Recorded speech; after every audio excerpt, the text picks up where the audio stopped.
Magtiwala sapagkat may awa. Ako po si Father Fiel Pareha at ito po ang ating segment, ang Daily Devotion, na kung saan tayo po ay magdarasal, magbabasa at magninilay kasama ng salita ng Diyos sa buong taon.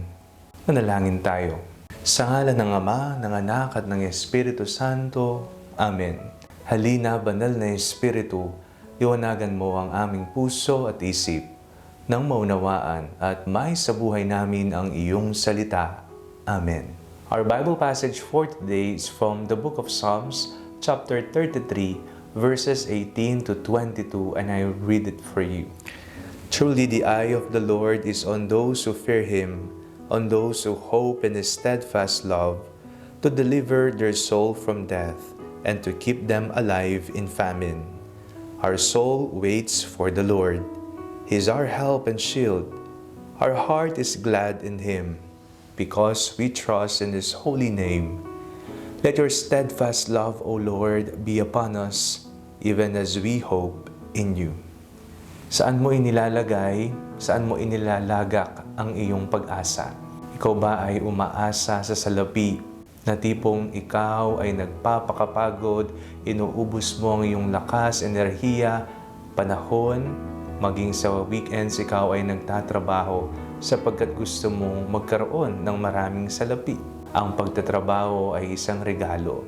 Ngunit huwag mong pababayaan ang iyong sarili.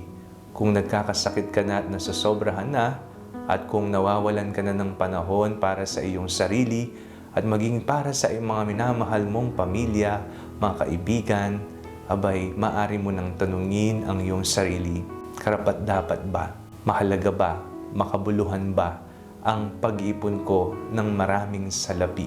Kung ang mitya naman ay pagkakaroon ng malubhang sakit at kakulangan ng kalusugan at panahon sa sarili at sa iba.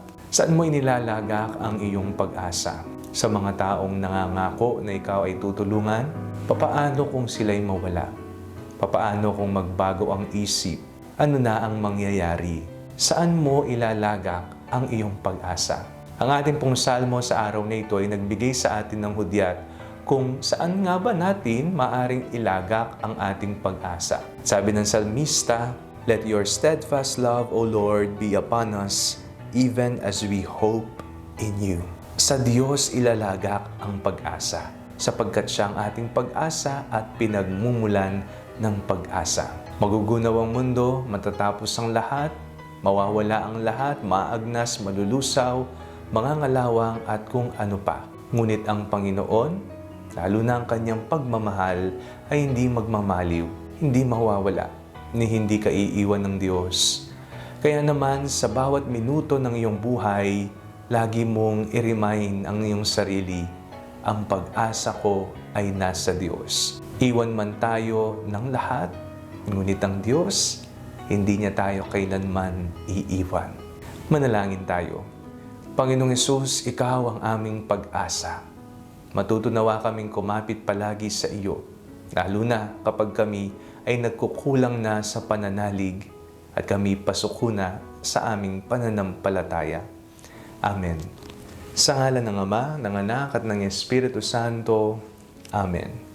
Huwag po ninyong kalimutang i-like ang video ito. Mag-comment po kayo and share it with your family and friends. Ang Panalangin Bago Matulog ay may sariling Facebook page na po. Huwag niyo pong kakalimutang mag-like at mag-follow dito, and do not forget to subscribe to our YouTube channel. I-click niyo lamang po ang link na nasa description ng video ito, o kaya naman po i-just search Father Fiel Pareha. God bless you po.